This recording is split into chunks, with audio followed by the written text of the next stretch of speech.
Graça e paz, meus queridos. Mais uma vez estamos aqui na casa do Senhor, já louvamos, já preparamos o nosso coração e eu creio que Deus tem algo para falar através da sua palavra. Minha oração é que nós possamos nos deleitar nesse texto e sermos encorajados para juntos buscarmos fazer a vontade dEle. E eu quero continuar sobre o tema que nós temos tratado. Por que cristãos vivem insatisfeitos, mesmo tendo à sua disposição tudo o que necessitam para uma vida abundante?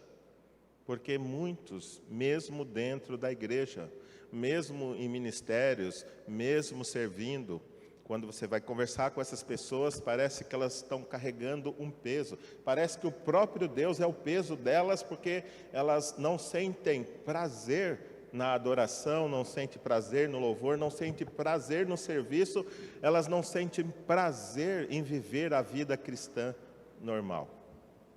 Ler a palavra de Deus é um peso. O culto de oração, semelhante. Por quê? Porque desejamos estar a eternidade com Deus, mas não conseguimos passar 15 minutos aqui com Ele em oração. E a questão é, o que tem acontecido com essa geração de cristãos que nunca esteve com tantas informações, nunca viveram tão esplendidamente, com templos tão suntuosos, com carros tão luxuosos, mas você conversa com eles, eles estão tristes, insatisfeitos, pensando em algo mais. Cristo já não lhes satisfaz mais. E primeiro dia a gente pensou sobre isso, né? A grande questão. Qual é a grande questão? Se Deus, mediante sua graça e baseado nos méritos alcançados por Jesus na cruz, já nos deu todos os recursos necessários para um viver sobrenatural, marcado pelo contentamento e contraste com a vida natural, por que vemos tantos cristãos insatisfeitos com as circunstâncias atuais de sua existência, buscando algo mais fora de Cristo para serem felizes? Acabamos de cantar que Jesus é a essência do nosso louvor. Mas Ele é a essência do nosso viver? Vivemos para Ele? Não há satisfação nesse mundo fora de Cristo. Todo o demais é passageiro. Tudo é ilusão. Tudo é apenas algo que vai preencher o seu coração por um breve momento, mas que depois deixará um rombo muito maior do que antes de ter desfrutado desse pequeno prazer que o mundo pode nos dar. Portanto, hoje eu gostaria de continuar pensando sobre isso, e eu quero começar lá no capítulo 11 de Romanos, no verso 36 até o verso 21 do capítulo 12, e nós vamos pensar qual é o propósito da nossa existência. Por que nós existimos? Por que estamos aqui? Vamos nos colocar de pé em reverência à palavra de Deus. Romanos 11, 36 até o final do capítulo 12.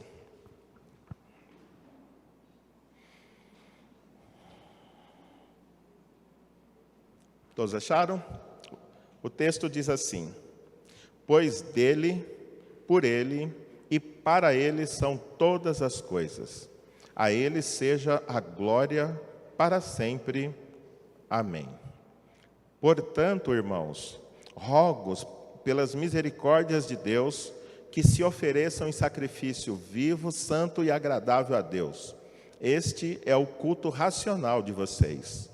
Não se amoldem ao padrão deste mundo, mas transformem-se pela renovação da sua mente, para que sejam capazes de experimentar e comprovar a boa, agradável e perfeita vontade de Deus. Por isso, Pela graça que me foi dada, digo a todos vocês: ninguém tenha de si mesmo um conceito mais elevado do que deve ter, mas, ao contrário, tenha um conceito equilibrado, de acordo com a medida da fé que Deus lhe concedeu. Assim, como cada um de nós tem um corpo com muitos membros, e esses membros não exercem todos a mesma função, assim também em Cristo. Nós, que somos muitos, formamos um corpo, e cada membro está ligado a todos os outros.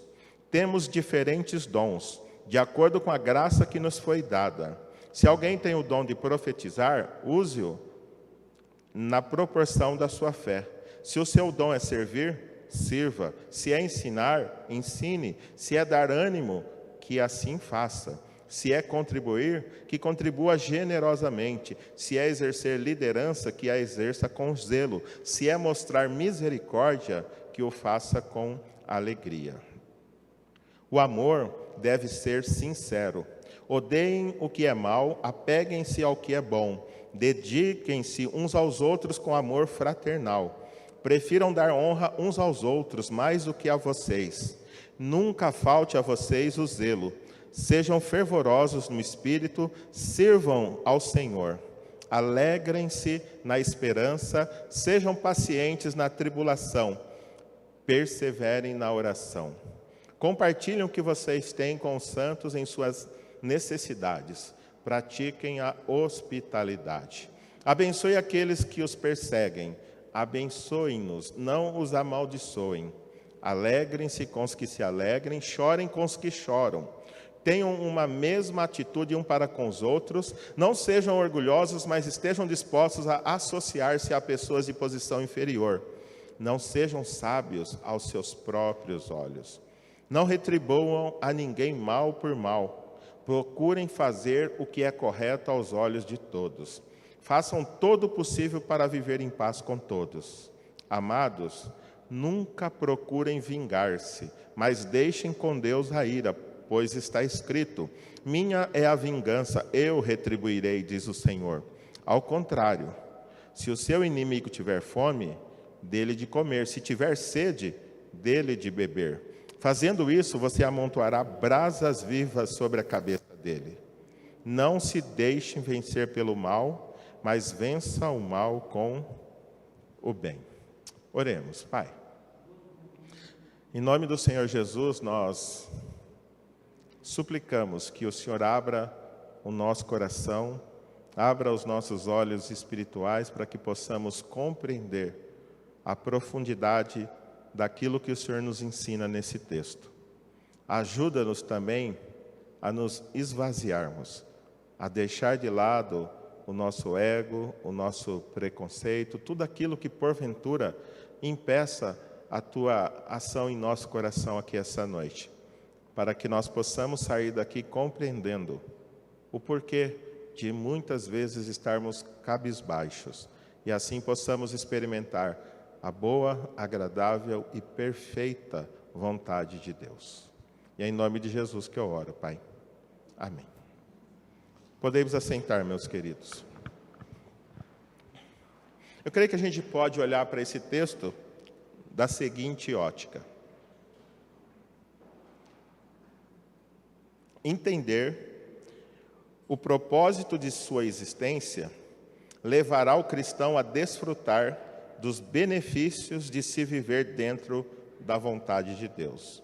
Entender o propósito de sua existência levará o cristão a desfrutar dos benefícios de se viver dentro da vontade de Deus. Muitos dos cristãos vivem cabisbaixo porque ainda não compreenderam o propósito de sua existência. Muitos de nós acreditamos que nós estamos sentados no trono e Deus está a nosso serviço para atender aos nossos desejos e necessidades. E por isso, quando os nossos desejos não são atendidos, ficamos chateados. Mas, na verdade, a expectativa está errada, porque nós não entendemos o propósito pelo qual Deus nos criou. Quando você vai ali para a carta de Paulo aos Romanos, você começa a perceber como Paulo mostra o Evangelho e a justiça de Deus, ou seja, aquilo que Deus fez para alcançar e salvar o homem. E ele diz que todo ser humano está debaixo da condenação e precisa de Jesus. Capítulo 1 ele fala, os gentios estão debaixo da ira de Deus. Capítulo 2 ele fala, os judeus estão debaixo da ira de Deus. Mas o capítulo 3 diz que todos estão separados de Deus e precisam da sua glória. E ele continua no capítulo 4, 5, 6, mostrando as promessas que Abraão recebeu e como Deus, por meio de Jesus, nos liberta do pecado. Capítulo 7, Paulo fala, miserável homem que sou, quem pode me livrar dessa situação tão deplorável que eu vivo? O bem que eu quero, eu não faço, mas o mal que eu não desejo, esse sim eu faço. Aí capítulo 8 responde, né, justificados, pois, mediante a fé temos paz com Deus.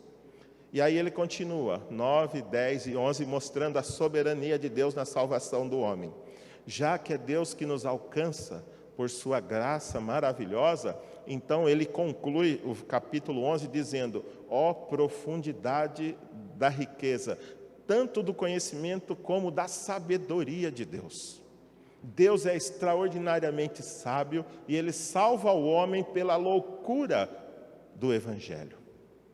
E aí, ele conclui a exposição da sua teologia com o verso 36 do capítulo 11, dizendo, pois dele, por ele e para ele são todas as coisas. Ou seja, tudo que existe é dele. Não existe uma coisa no universo, um átomo solto no universo que não pertença a ele.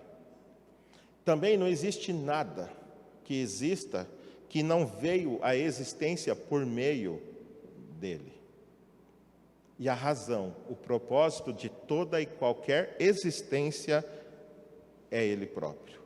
Todas as coisas foram criadas para a glória de Deus. Eu fui criado para isso, você foi criado para isso.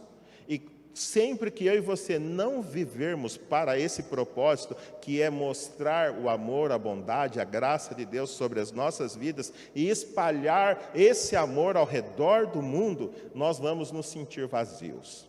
Toda vez que a gente quiser pegar as coisas que Deus criou para o louvor dele e usar apenas para o nosso bel prazer, para o nosso para a nossa satisfação, jamais seremos felizes e nos veremos plenamente insatisfeitos, por mais que ganhemos o mundo e as pessoas nos aplaudam, ainda assim, se a gente não redundar isso em glória a Deus, a nossa vida não terá sentido, nós não teremos significado algum.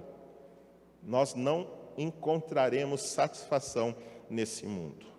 Você foi criado, você veio à existência por meio dele, você foi criado para ele. Você deve viver para ele. E somente quando isso for realidade na sua vida, você encontrará, então, satisfação.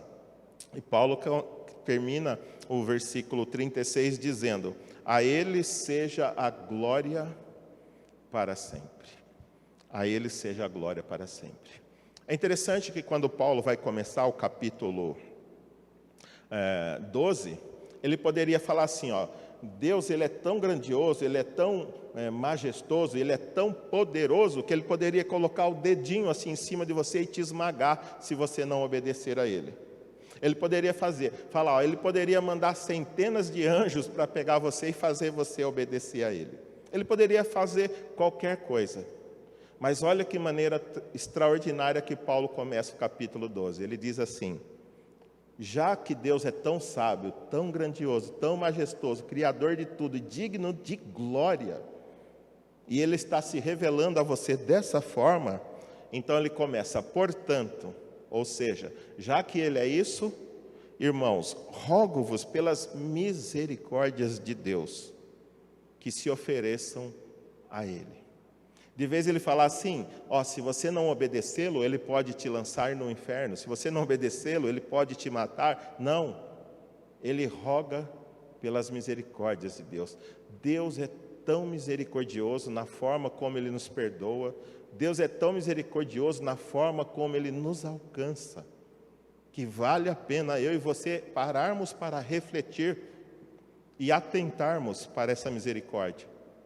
E baseado nessa misericórdia, então devemos mudar o nosso estilo de vida. Então, o primeiro ponto que a gente tem que ressaltar aqui, a glória de Deus é o propósito de toda e qualquer existência. Eu existo para isso, você existe para isso, a IBAV existe para isso, as nações existem para isso, o universo foi criado para isso. Não importa o que seja que nós falemos, tudo, qualquer pessoa, qualquer nação, todas as forças, todos os reinos, todas as autoridades foram criados por Deus e para a glória dele. E cabe a mim, cabe a você entender isso muito bem. E então alinharmos a nossa vida com a vida e a glória de Deus. Fomos criados com esse propósito. E toda falta de significado e identidade na existência é fruto de um viver desconexo com a glória de Deus. Deus nos criou dessa forma e nós temos essa necessidade de darmos glória a Ele. E se eu e você vivermos sem dar glória a Ele, a nossa vida não terá sentido. Sempre faltará alguma coisa. Você já viveu dias assim? Com saúde, com trabalho, com dinheiro, com bons relacionamentos, aparentemente a vida que qualquer pessoa gostaria de ter. Mas quando você deita, você chega na sua casa, põe a cabeça no travesseiro, ainda está faltando alguma coisa. Ainda está faltando algo. E não importa qual seja as conquistas e as vitórias que você tem alcançado, se você não tem vivido para a glória de Deus, a sua vida sempre será vazia, sempre estará faltando algo para você. Então, viver uma vida desconexa com a glória de Deus produz uma falta de sentido na vida, uma falta de propósito. Eu e você fomos criados para a glória de Deus. Mas qual que é o segundo ponto? O segundo ponto, quando começa ali no capítulo 12, verso 1 e 2, é que Paulo fala, já que Deus é esse ser tão extraordinário, Criador dos céus e da terra, e digno do nosso louvor e da nossa adoração, então, irmãos, ele fala, rogo-vos pela misericórdia de Deus que se ofereçam em sacrifício vivo, santo e agradável a Deus. A grande questão, como que eram feitos os sacrifícios naquela época? Os sacrifícios eram colocados ali em cima do altar mortos. O sacrifício não tinha vontade. O cordeiro que era oferecido, morto, o sangue já havia sido derramado, ele não podia sair correndo, então ele não tinha vontade própria. Mas Paulo, usando essa figura, ele está dizendo, eu e você não, nós temos vontade, nós sabemos quem é Deus. Portanto, ao invés de sermos forçados por outro e colocado ali em cima do altar, eu e você devemos nos oferecer de maneira voluntária a Ele. E ele diz, como um sacrifício vivo, santo e agradável a quem? Ao próprio Deus, da forma que lhe agrada. E ele diz que isso é o quê? É o culto racional de vocês. Se nós estamos aqui essa noite, não é porque alguém nos trouxe forçado, não é porque alguém nos fez promessas grandiosas que se a gente vier aqui a nossa vida vai estar resolvida. Mas nós estamos aqui porque nós reconhecemos que tudo é dele, tudo veio dele e existimos para ele, e estamos aqui de maneira conscientes de que ele é digno do nosso louvor e da nossa adoração. E o verso 12 continua dizendo, não se amoldem ao padrão desse mundo. Ou seja, nós não podemos entrar na forma do mundo e se parecer com o mundo. Tempos atrás, eu lembro que a gente sabia perfeitamente a diferença entre um cristão e um não cristão. Era Você via um crente, eu sabia porque eu fugia, né? Quando eu via um crente vindo, eu passava para outra calçada. Eu não queria cruzar com crente, não queria conversar com crente, eu fugia de crente. Mas hoje, os mesmos costumes, as mesmas roupas, as mesmas palavras, as mesmas piadas, as mesmas músicas. Pouco, exceto o fato de que os crentes vêm na igreja, é diferente da vida daqueles que não estão na igreja. E isso é triste. Isso é triste.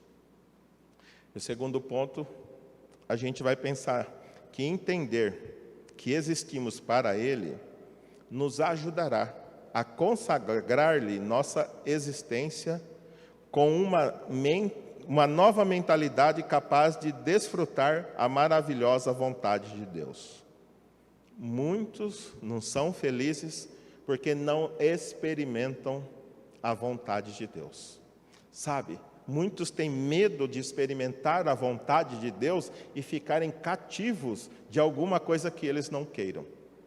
E a pergunta é, será que Deus pediria algo ruim para você?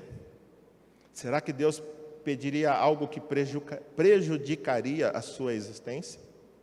Será que Deus proporia uma lei que fosse para prejudicar o seu povo? Mas muitas vezes nós temos medo de abrir mãos da nossa vontade para fazer a vontade de Deus, porque acreditamos que fazendo a vontade de Deus seremos infelizes.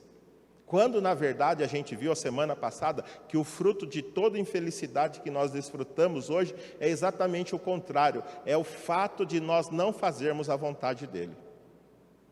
Pelo fato de Adão e Eva avançar, transgredir a lei de Deus e ir e comer do fruto do conhecimento do bem e do mal, hoje nós vivemos tudo isso que experimentamos de infortúnio.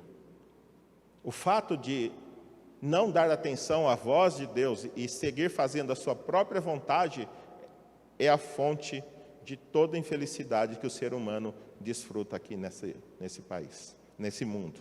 Então, se eu e você não entendermos que nós existimos para Ele, jamais a gente vai se consagrar a Ele.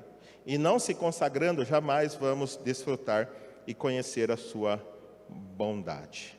Portanto, veja aqui o que o verso 2 diz. Não se amoldem ao padrão do mundo, o padrão ou ao tipo, ou seja, aquilo que o mundo propõe, né? O que é o mundanismo? É uma forma de se organizar fora da vontade de Deus. É uma forma de organização onde Deus é excluído. Isso é o mundanismo. Alguém que vive sem considerar Deus no seu padrão de vida. Mas ele está dizendo, ao invés de se amoldar ao mundo, de você entrar na forma do mundo e se parecer com o mundo, você deve transformar-se. De que forma? Pela renovação da sua mente. Fazemos o que fazemos porque pensamos da forma que pensamos. Se nós queremos mudar nossas atitudes e a forma da gente agir, nós temos que mudar a forma de nós pensarmos. Por que acreditamos que a vontade de Deus será prejudicial a nós? Porque acreditamos que somos mais sábios do que eles e nós somos capazes de inventar algo para nós que seja muito mais proveitoso do que a vontade de Deus. O ser humano é orgulhoso por natureza e ele acredita que ele é capaz de ajudar a Deus a resolver os problemas que o próprio ser humano arrumou. Não foi assim com Abraão e Sara? Eles se acharam mais sábios que Deus e tentaram dar uma forcinha para Deus a fim de que Abraão tivesse um primogênito. E veja a confusão que é ali no Oriente até hoje por causa dessa forcinha que Abraão e Sara tentaram dar a Deus. E hoje nós também somos assim. Achamos que os nossos planos, achamos que as nossas ideias, elas são superiores às ideias e os planos de Deus para a nossa vida. Mas sempre que entramos por esse caminho, nós acabamos atropelando o plano de Deus para nós e acabamos entrando em situação difícil. E o texto continua dizendo, verso 12. Não se amolde ao padrão desse mundo, mas transformem-se pela renovação da vossa mente, para que sejam capazes de experimentar e comprovar. Sabe quando alguém fala assim, eu fiz um doce, esses dias o Jesus trouxe um doce para a gente, quando a gente estava fazendo as marmitas, um doce que eu nunca tinha visto, mas ele falou, é bom e não tem açúcar. Eu falei, se não tem açúcar, não tem sal, não tem gordura, não pode ser bom, né? Mas aí a gente foi experimentar, não é que era bom mesmo? Mas o que a gente teve que fazer? Experimentar, e aí a gente comprovou, o negócio é bom mesmo. Sabe por que a maioria das pessoas não conseguem ser felizes com a vontade de Deus? Porque elas não experimentam.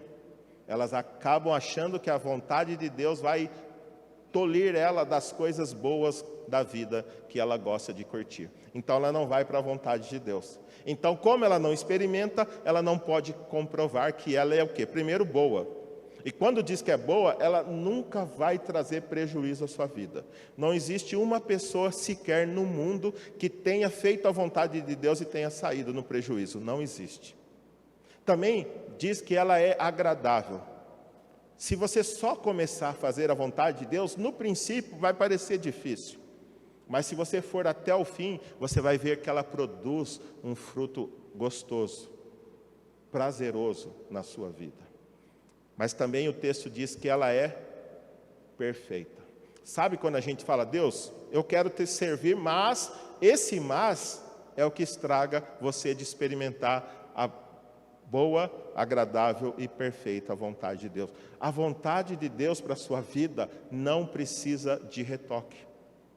Se você fazê-la completamente, você será feliz. Pode ter certeza. Não existe uma pessoa que fez a vontade de Deus e foi prejudicada ou se sentiu infeliz. Eu não estou dizendo que é fácil, não estou dizendo que será 1000 maravilhas, mas o fruto dela é um fruto pacífico, é um fruto agradável, é um fruto que não precisa de retoque. Você vai ver que foi feito sob medida por alguém que conhece você. Alguém que conhece plenamente a sua vida, a sua existência e as suas necessidades. Portanto, se você não compreender que você existe para Ele, você não vai conseguir se consagrar. E não se consagrando, por causa de uma mudança de mente, você nunca vai experimentar essa maravilhosa vontade de Deus. Se você continuar alimentando em seu coração resistência quanto àquilo que a palavra de Deus diz, né? Porque nós não precisamos de uma palavra atualizada para a nossa geração. É a mesma palavra. A mesma palavra que terminou de ser escrita 2000 anos atrás, ainda ela é mais atual do que o jornal que vai sair amanhã. A palavra de Deus, ela é perfeita, ela é eterna. Deus sabe o que eu e você precisamos e fazemos bem em colocá-la em prática, pois ela trará benefício à nossa alma. Deixa eu beber uma água aqui.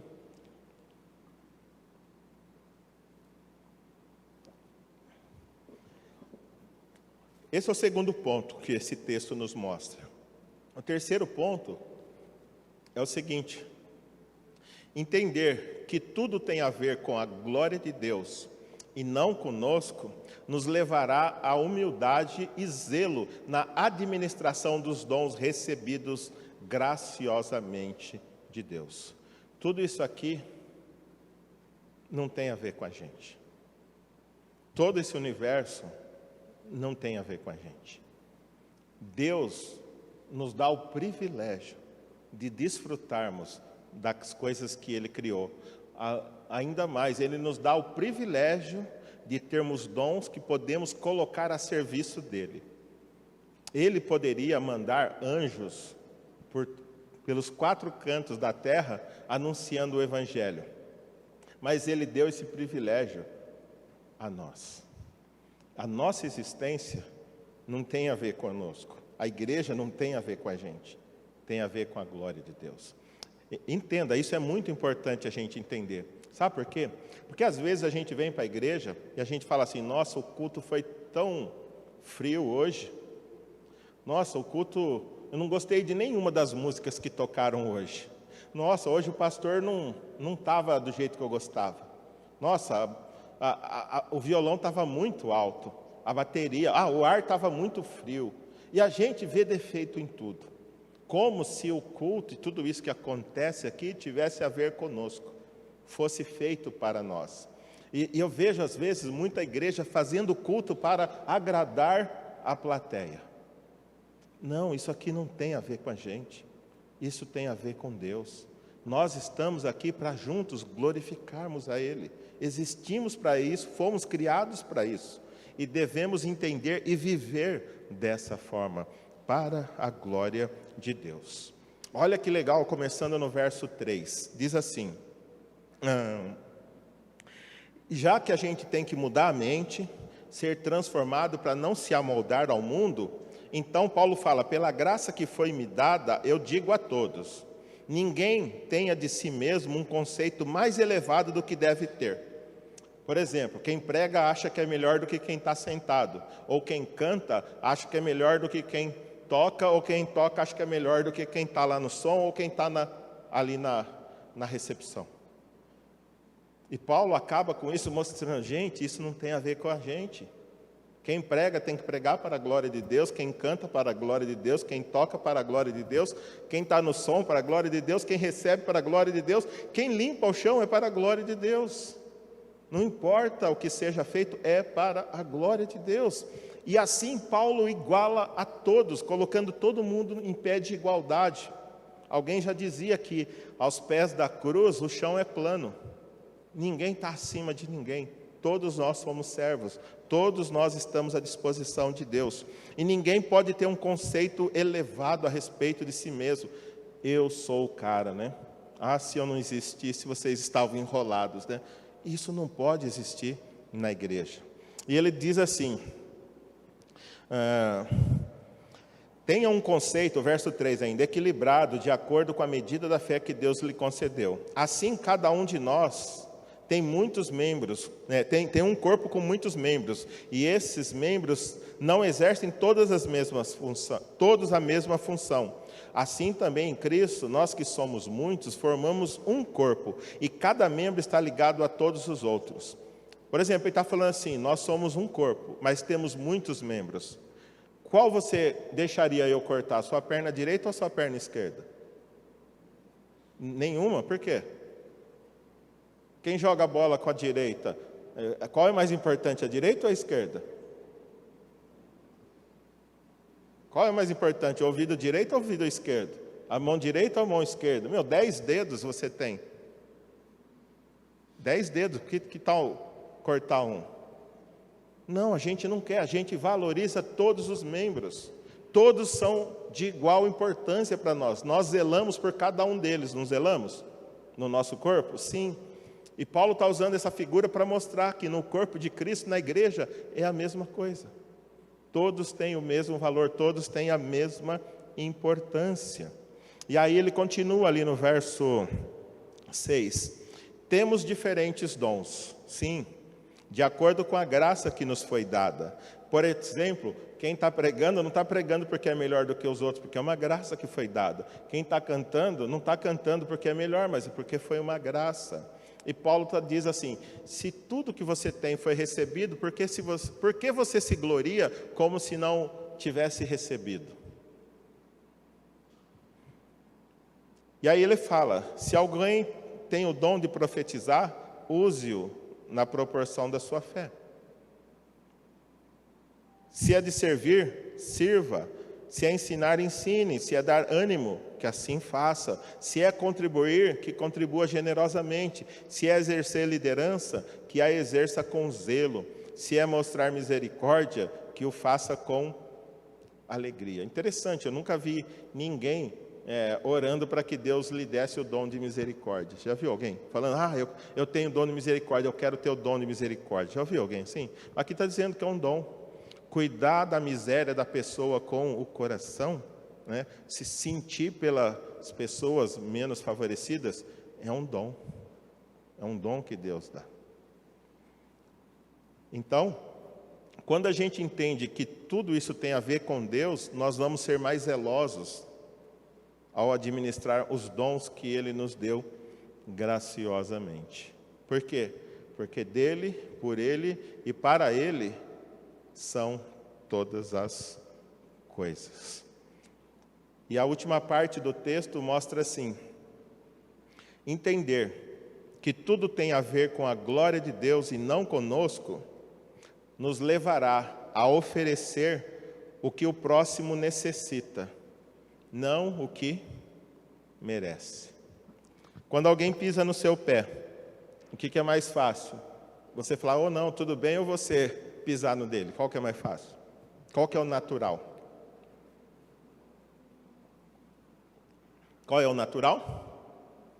Se eu piso no seu pé, você pisa no meu. Isso é o natural. Natural para quem?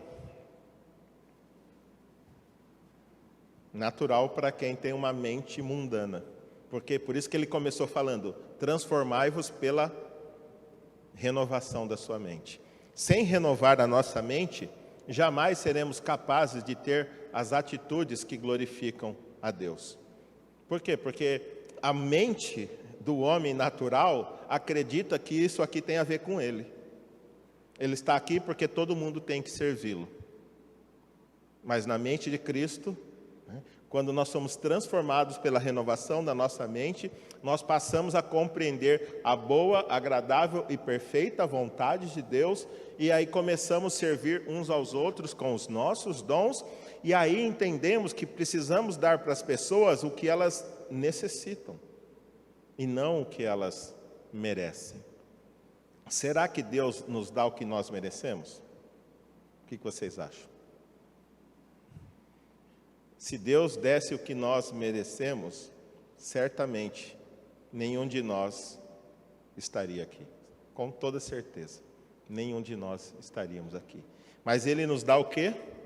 Rogo-vos pelas misericórdias de Deus. Ah, se não fossem as misericórdias de Deus, o que seria de nós? Elas se renovam a cada manhã. Então, começando ali no verso 9, Paulo começa a falar como o amor pode nos ajudar nas nossas lutas e nas nossas dificuldades. E ele passa a dizer, o amor deve ser sincero. Tem outra versão que fala não fingido. Não fingido. O que é um amor fingido? Porque o amor, aqui no caso é o amor ágape, é você buscar o bem do próximo, mesmo sabendo que ele não tem nada para te oferecer em troca. Isso é o amor. Você dá, se oferecer, mesmo sabendo que não vai ter contrapartida. Se tem contrapartida, é negócio, não é amor. Amor, você vê a pessoa em dificuldade, você vai e ajuda. Não foi assim que Deus fez? Ele viu a nossa incapacidade de voltarmos para Ele e Ele desceu aqui na pessoa do Senhor Jesus para nos dar o que nós necessitávamos, que era salvação, e não dar o que a gente merecia, que era punição, que era o inferno. Então o amor tem que ser sincero, querer o bem do próximo, sabendo o próximo é incapaz de nos retribuir. Mas ele fala, odeiem o que é mal, apeguem-se ao que é bom. Às vezes a gente se apega ao que é mal e odeia o que é bom. Né? Você já se pegou assistindo filme de mocinho e polícia? Que a gente torce para quem? Para o que é mal. Né? O mal faz, deita e rola, mas a gente torce para ele dar um baile na polícia e se sair bem. E assim, sorrateiramente, a nossa mente vai sendo transformada a ponto que com o passar do tempo a gente gosta do quê?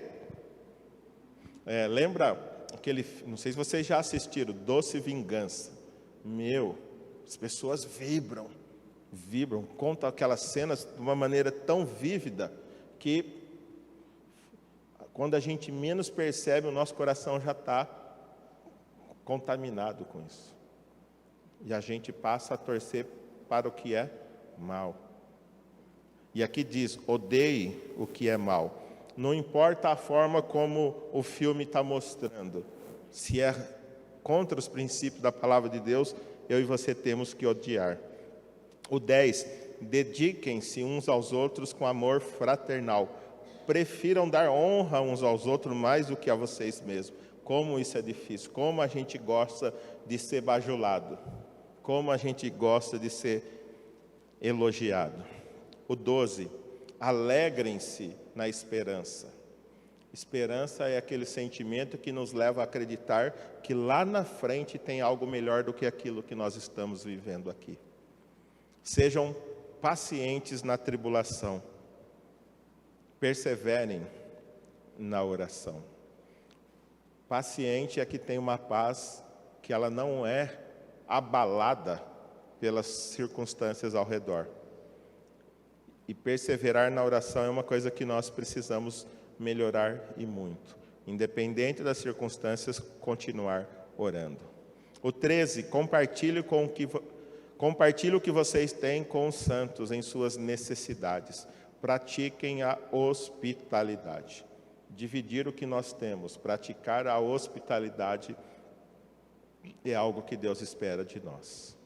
E aí o 14 começa a ficar mais difícil ainda. Receber pessoas boas é legal. Receber pessoas que nos faz bem é legal. Mas receber pessoas que nos faz mal, isso é difícil. Mas o texto diz que devemos continuar recebendo. Mas olha o 14. Abençoe aqueles que os perseguem.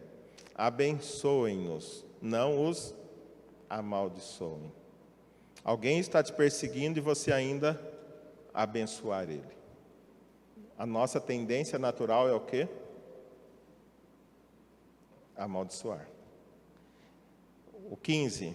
Alegrar-se com os que se alegram, chorar com os que choram. E hoje a gente vê pessoas torcendo para que os outros sofram e chorem. Mas o texto está dizendo ao contrário. Se tem alguém chorando, você tem que chorar com essa pessoa. E às vezes a gente chora quando alguém está alegre.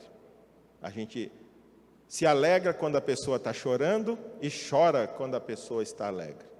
A tendência natural do nosso coração é assim. Por isso nós precisamos transformar pela renovação da nossa mente. Se a nossa mente estiver cheia de mundanismo, nós só seremos capazes de fazer isso. O texto ele continua dizendo, o verso 16, tenham uma mesma atitude um para com os outros. Não sejam orgulhosos, mas estejam dispostos a associar-se a pessoas de posição inferior. Não sejam sábios aos seus próprios olhos. Muitas vezes nós acreditamos que somos mais capazes de montar um plano e um projeto de vida para nós do que Deus. Os princípios de Deus já são ultrapassados. E aqui diz, não seja sábio aos seus próprios olhos. Você vai acabar acreditando que a Bíblia precisa ser atualizada, que aquilo que está escrito aqui não vale mais. E a gente tem visto cada vez mais o mundanismo entrando, mentes sendo transformadas porque estão andando em conformidade com o mundo e não acreditando mais que os princípios da Bíblia são eternos. 17. Não retribuam a ninguém mal por mal. E é o que a gente mais vê, né, que eu acabei de falar. Se eu piso no seu pé, você vai pisar no meu. Às vezes não é assim no Gil, no judô, né? Às vezes sem querer bato na boca da outra pessoa, porque eu fui pegar, bateu na boca, bateu no olho, desculpa, a pessoa fala desculpa, mas depois ela também sem querer vai bater na sua boca ou no seu olho. Infelizmente, nós somos assim. Nós somos assim. Procurem fazer o que é correto aos olhos de todos. Façam todo o possível para viver em paz com todos. São mandamentos tão claros que não precisa nem ser explicados, né? Amados, nunca procurem vingar-se, mas deixe com Deus a ira, pois está escrito, minha é a vingança, eu retribuirei, diz o Senhor. Essa questão da vingança, ela é muito séria, por quê? Porque quando eu me dou ao direito de vingar, o que eu estou dizendo?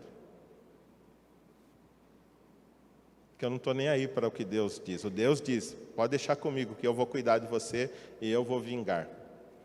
Mas quando eu me acho no direito de vingar, eu acho que eu sou capaz de fazer um julgamento melhor do que o que Deus é capaz de fazer. Por isso que a gente quer se vingar. A gente não confia que Deus cuida da gente. Se nós confiássemos, nós deixaríamos com Ele a vingança. Quando alguém nos prejudicasse, nós não iríamos querer prejudicar a pessoa. Mas sabe o que é pior? Quando alguém me prejudica e eu quero vingança, é porque eu estou dizendo que aquele pecado que a pessoa fez contra mim, o sangue de Jesus não pagou. Pagou todos. Mas esse pecado não, esse eu tenho que vingar. Esse sou eu que tenho que tomar conta. No fundo é isso que eu estou dizendo. Eu não estou nem aí com Deus, eu estou mais preocupado em cuidar da minha honra. Eu tenho que fazer, porque a pessoa me prejudicou, eu tenho o direito. Mas o texto é claro. Não vinguem, Deus vai retribuir. Só que ele diz, ao contrário, ao invés da vingança, você tem que fazer o quê? Se o seu inimigo tiver fome, você faz o quê? Dá risada. Bem feito, você merece passar fome, é isso? Não, o texto está dizendo, se o seu inimigo tiver fome, dê de comer para ele. E se tiver sede, dê-lhe de beber. Fazendo assim, você amontoará brasas vivas sobre a cabeça dele. Mas o mais interessante é o 21. Não se deixem vencer pelo mal, mas vença o mal com o bem. Se toda vez que você quiser um resultado positivo de alguém, você quiser produzir esse resultado por meio do mal, você nunca vai conseguir. Sempre que você agir com o mal, você vai produzir um mal ainda maior. Se você quer que o mal pare, use o bem. De outra forma, você vai multiplicar o mal. O mal não é... O bem, ele não pode ser semeado por meio do mal. Somente através do bem. De outra forma, você não vai conseguir fazer nada. Então, entender que tudo tem a ver com a glória de Deus e não conosco, nos levará a oferecer o que o próximo necessita, não o que ele merece. Porque se Deus desse para a gente o que nós necessitamos, como eu já disse, nenhum de nós estaria sentado aqui. Todos nós estaríamos na sarjeta, na pior. Mas graças a Deus por sua misericórdia. Portanto, entender o propósito de sua existência levará o cristão a desfrutar dos benefícios de se viver dentro da vontade de Deus. Se você tem vivido dias difíceis, cabisbaixo, sem motivação, sem propósito, você precisa experimentar e comprovar a boa, agradável e perfeita vontade de Deus através de uma transformação pela renovação da sua mente. Enquanto você ficar alimentando os pensamentos que têm te levado para longe dos princípios da palavra de Deus, alimentando sentimentos que te levam para longe da vontade de Deus, jamais você vai poder ter uma mente renovada e experimentar a boa, agradável e perfeita vontade de Deus.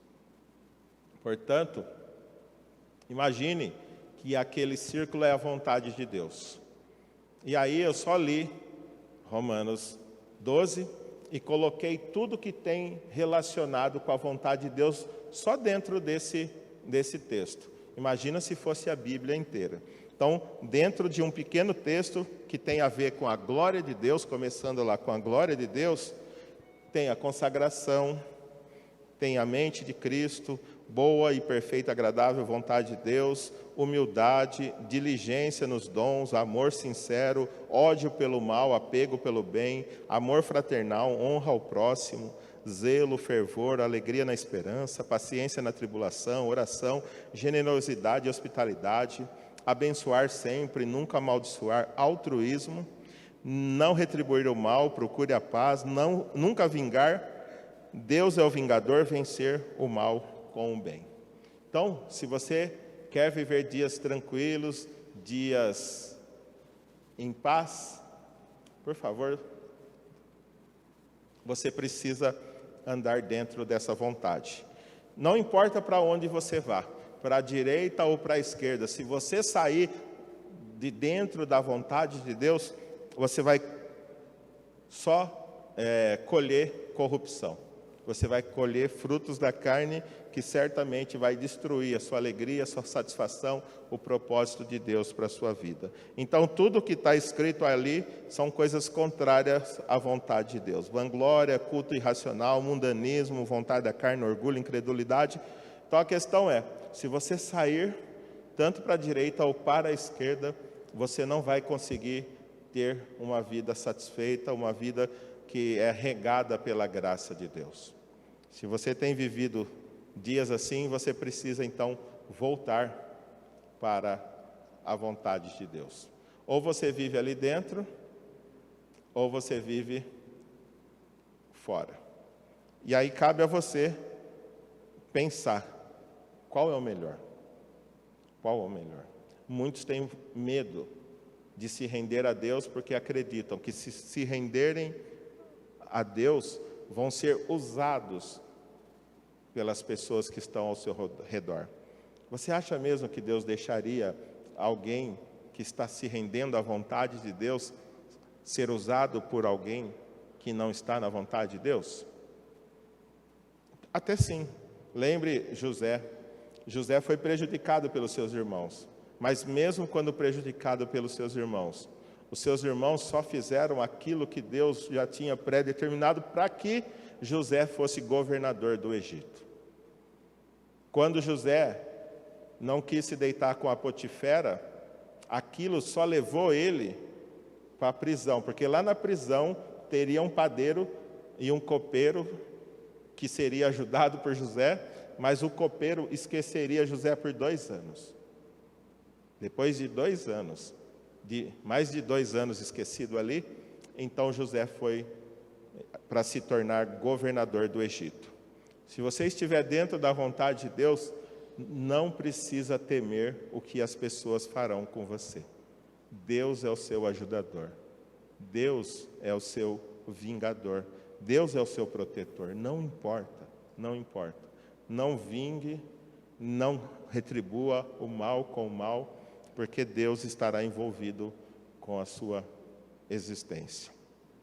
Portanto, você foi projetado por Deus para amá-lo e servi-lo com os seus dons e talentos recebidos para esse propósito.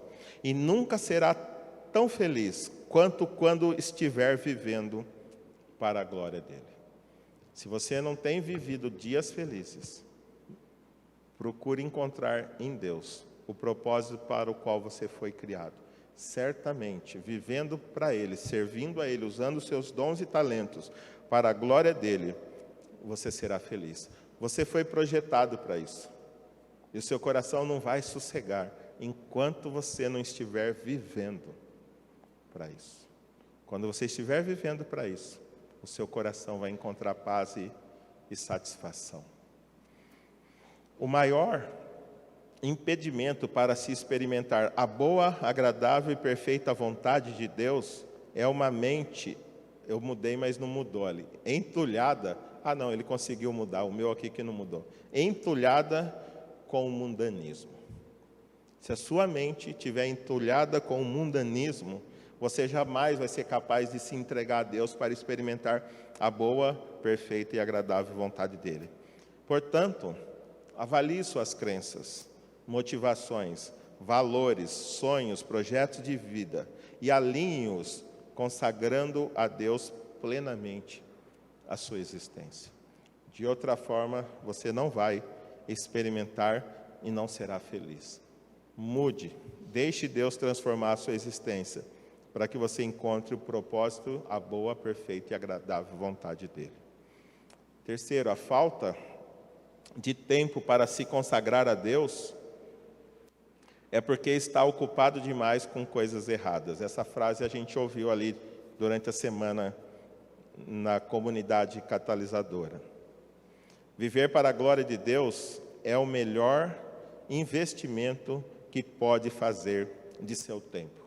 A gente tem desafiado pessoas para andar com a gente, pessoas para estudar a Bíblia, pessoas para evangelizar, pessoas para cuidar de pessoas. Muitos não têm tempo. E se você não tem tempo para cumprir o propósito para o qual Deus criou você, é porque você está investindo tempo demais em coisas que não têm tanto valor assim. E um dia você pode perceber que é tarde. A gente tem falado bastante a respeito de pessoas que têm se alinhado. O Vilão esteve com a gente ali em Floripa essa semana, mas desde que a gente foi o ano passado para Floripa, toda quarta-feira o Vilão entendeu que ele precisava. Eu não estou dizendo que você tem que fazer como ele, mas eu estou dizendo que a sua agenda pode ser mudada para que você tenha tempo para Deus. O Vilão tirou um dia da vida dele e toda quarta-feira ele está com a gente aqui. Talvez você tenha uma noite, uma tarde, talvez você tenha uma manhã, onde você vai poder se dedicar esse tempo a Deus para estudar a palavra e para poder compartilhar o Evangelho com outra pessoa. De outra forma, você estará sempre ocupado. Na verdade, nós temos mais atividades do que tempo. Mas se Deus for a prioridade, você vai ver como é que a sua vida vai dar um salto para a felicidade. Porque servir a Deus é a melhor coisa que você pode fazer da sua vida. Por fim, o bem só floresce quando os relacionamentos são regados com amor. Jamais ajudaremos o próximo a crescer, nem o levaremos a produzir o bem se o tratarmos com o mal. Pagando com o mal, só nos tornaremos como ele. Por isso que a nossa proposição era a seguinte: entender o propósito de Deus, entender o propósito de sua existência, levará o cristão a desfrutar dos benefícios de se viver dentro da vontade de Deus. Não existe um lugar mais seguro para se estar do que o centro da vontade de Deus. Ainda que tirem a sua vida lá, Deus é aquele que ressuscita os mortos e que nos dará a vida eterna. O que pode fazer o homem imortal diante de Deus? Nada. Temer a Deus, amá-lo, servi-lo de todo o coração, é o melhor que eu e você podemos fazer. Que Deus abençoe a sua vida, que você pense sobre isso, onde você tem investido o seu tempo, os seus dons e os seus talentos, e se realmente você está investindo no melhor lugar. O reino de Deus é o melhor investimento que alguém pode fazer. Pai, em nome do Senhor Jesus, nós queremos te agradecer, porque em tua misericórdia, o Senhor nos resgatou, o Senhor nos dotou de dons, talentos e de recursos, e hoje o Senhor nos dá o privilégio de colocarmos tudo isso à disposição do teu reino. Embora o Senhor seja tão grandioso e não precise de nós, o Senhor nos dá essa graça de poder participar da tua obra ao redor do mundo. Muito obrigado. E eu peço, Pai querido, que o Senhor nos ajude a avaliarmos o propósito pelo qual nós estamos vivendo. Que o Senhor nos ajude a reavaliar a nossa agenda, as nossas motivações. E peço também que o Senhor transforme a nossa mente, renove a nossa mente, para que assim a gente possa experimentar a boa, agradável e perfeita vontade do Senhor. E é em nome de Jesus que eu oro, Pai. Amém.